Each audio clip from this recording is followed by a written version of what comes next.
right, welcome back to another episode of Planet Hunters Coffee Chat. I'm your host, Cassie Prolongo, and of course, joining me as always is Nora, but we have another special guest. We've got Cole Johnston. Hey, Cole and Nora. Hi. Hi, Cassie. Good to see you both. We've got our power team, we've got exoplanets and stellar expert here joining us today. So I did tell you last week that we were going to be joined by a stellar expert. And I wasn't lying. We are joined by a stellar. No, it's you, Cole. It's you. It's you. A lot of pressure. You can't get out of this now. You can't get out. You can't back out. Good to see you both. So where we left off with last week is, let's see, we were talking a little bit about ETVs, weren't we? And now we're going to go into a bit more with radial velocities. So that's where Cole is joining us today. It's really good to have a stellar expert on. Of course, it's good to talk about exoplanets too. I don't want Nora to feel left out, but it's good to have another expert and perspective on. Of course, we're referencing back to the paper that was just put out.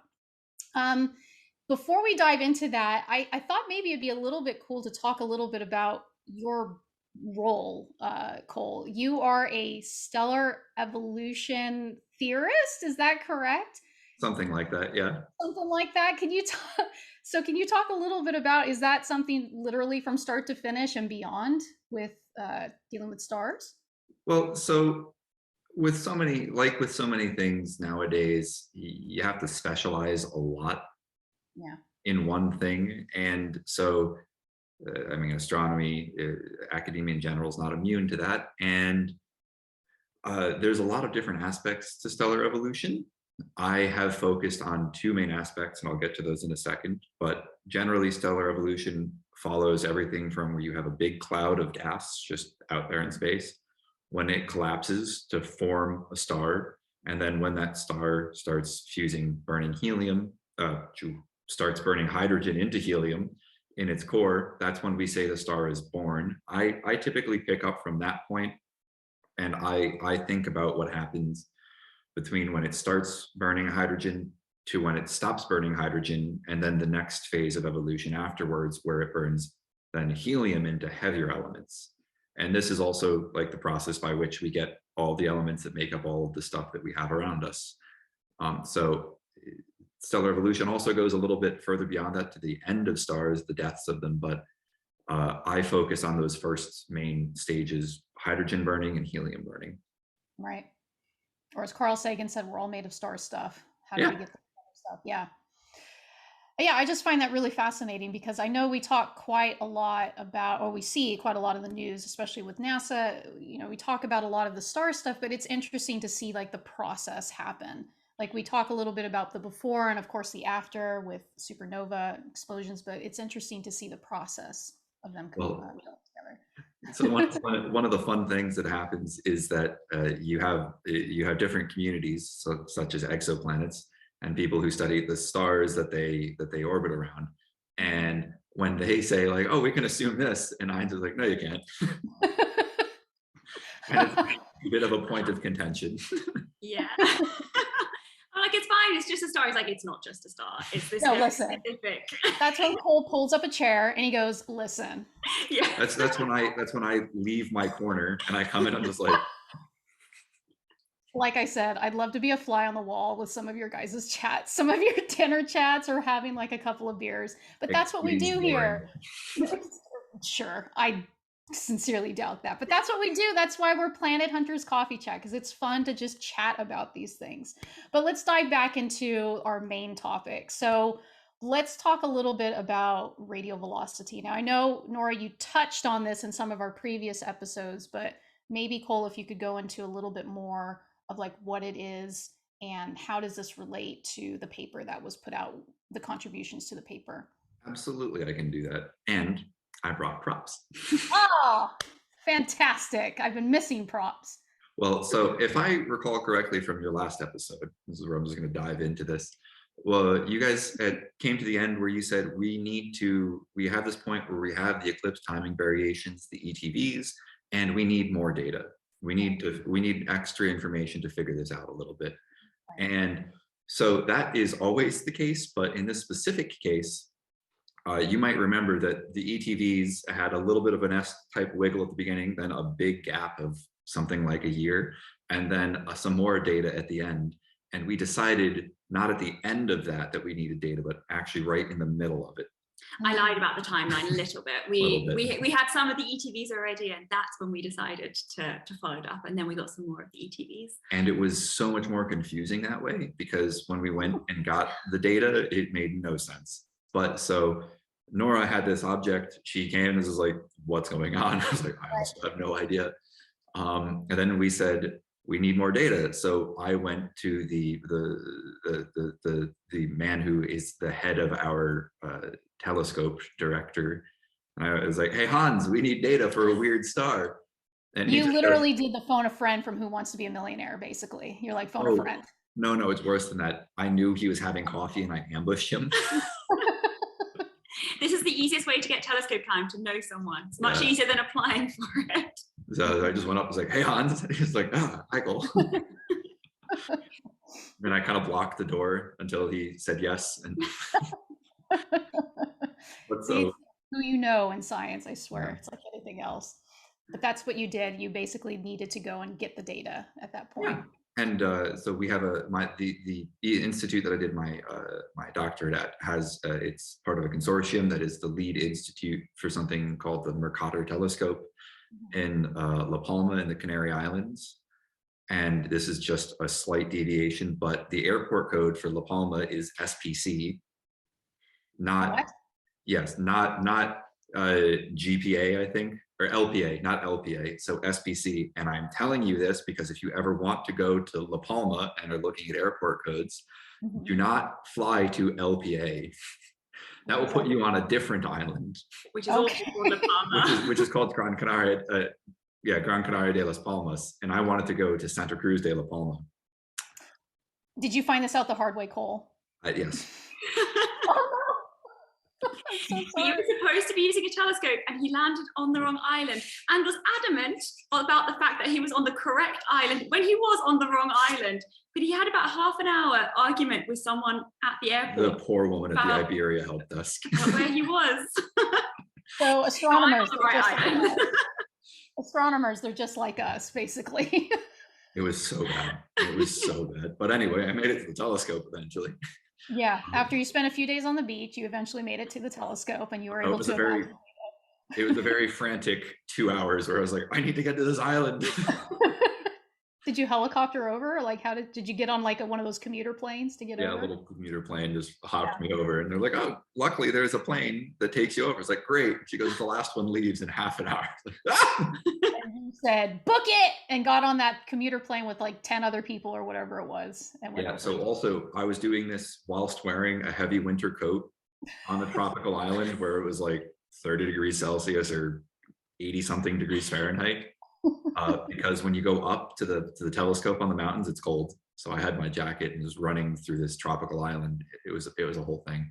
But anyway, I probably thought you were one of those people. But so anyway, this is the telescope that we use to get our data. So we use, and what we look at with these is we basically point the telescope at a star, and then it collects all the light, and we integrate for something like 15 minutes. Right, we just collect as many photons coming from these stars as we can over a 15-minute period, and then we pass all of that light through a prism, kind of like the front of the album cover of some famous rock bands that you might remember. So you have the light split through the prism, and this is what we look at actually.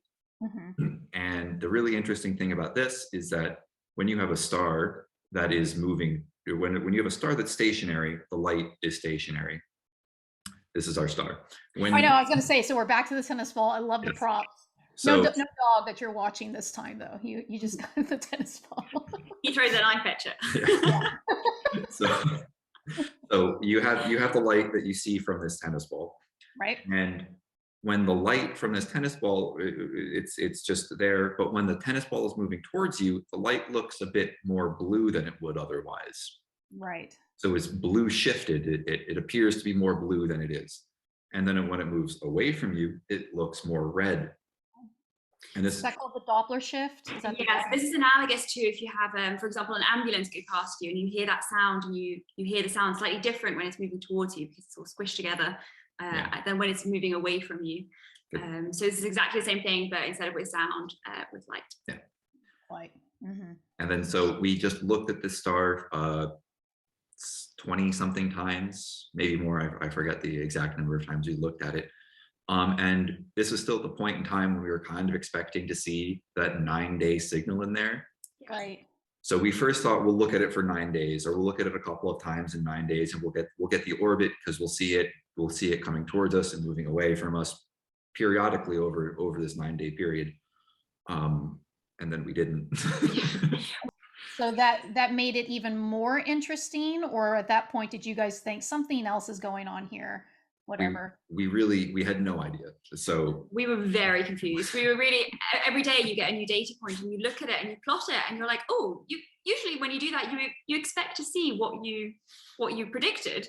But it was just not following that same trend that we wanted to see. And we were like, what is going on? Yeah, you expect the plot to go up again, and it just kept going down, and we just had to go back to Hans and say, hey, can we keep getting data? Yeah. Well, I mean, in the last episode too, Nora, you talked about how, you were, I don't want to say like frustrated, but you almost looked at it and said, and like threw this out. Like, what made you decide to keep going, both of you working on this and your contributors, to keep digging down that rabbit hole or looking for that buried treasure? Like, what made you decide that something else is going on here? We wanted more data for it. I think it was the combination. I think it was the combination of the ETVs and the RVs. So once we had both of those data sets, we could start to figure out what was going on. So yeah, I guess that was probably when so we knew something fun was happening because of the ETVs. We just didn't have the full picture. And then as the radial velocity points came in, we started noticing that it had a 52-day trend to it. And then we're just like, oh, so we're seeing the same motion as from the ETVs. But so this is when it got even more confusing. So we looked at the ETVs, and we knew that they were a certain type of star, something known as a B-type star. And this is where my second prop comes in. Lovely. All right, I'm ready for this. Let's go. All right. So I'll put it a little closer, but so right. if you look at a flame, you'll notice that the hottest part of the flame is at the base where it's blue, and the cooler parts of the flame are at the top where it's orange or yellow. Right. And now stars behave in a very similar way, where the hotter the star is, the more blue it looks. Just it emits more light, more blue light than it does other wavelengths or colors of light. And then so we originally had known that the first two stars should be a B-type star because it had this type of light coming from it. So then we go, all right, we expect this. Then when we saw the light from these stars, it was more blue than we were expecting it to be. So it came up to be more, that means that it's hotter and more massive than we thought it would be. That was confusing. And then from the ETVs, the ETVs also correspond to the stars wobbling back and forth. We predict the eclipse timings to happen earlier and later. And well, the dynamics, the motions of the stars that we got earlier and later from the ETVs were actually the opposite of what we got from the radial velocities. Yeah. So then where were you at that point? Because that to me would be like, wait, are we back at the beginning now? So this is exactly where that puzzle piece kind of fell in, right?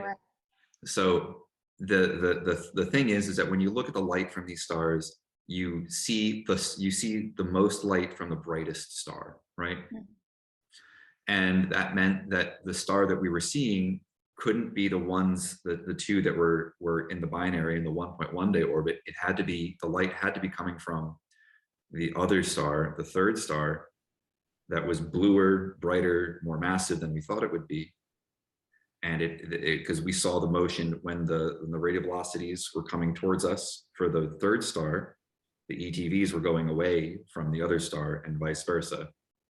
And that's how we figured out that this was actually a triple system, not with a 9.9 day orbit.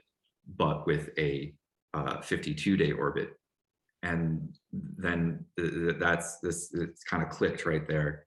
Mm-hmm. So, and had you seen anything maybe similar to this? Obviously, you hadn't seen something like this maybe before, but have you seen something similar to this before? So, well, the other triple systems are actually pretty common, all things considered. Something about 30% of all the stars, like our sun, have a companion or are in a higher order system, multiple system. So they have a third, a fourth, a fifth companion to them. 30% of the stars, like our sun. When you get up to B type stars, what we expected this to be something like 80%. Mm. So it's not uncommon. We were actually kind of expecting there to be more, right? The other really weird thing about this star, when we found the anti motion of these two things, the two timings, that allowed us to solve for the masses of the stars, because there's this really old guy, Johannes Kepler, when he derived these equations of motion for us, that is kind of like what a lot of astronomy has grown into, using these equations to predict the motions of stars around one another and the planets around our sun. When we look at those, the masses didn't add up. So we could tell what the combined mass of the binary here was, and we could tell what the mass of this star, of what the minimum mass of this star was. And the minimum mass of this star was more massive than the total mass of these two. And that is something that, for a lot of reasons, made no sense. It was very uncommon, very interesting, and why we then had to go out and ask a bunch of other people for help, which is something I think we'll cover in the next episode. Yeah, we will.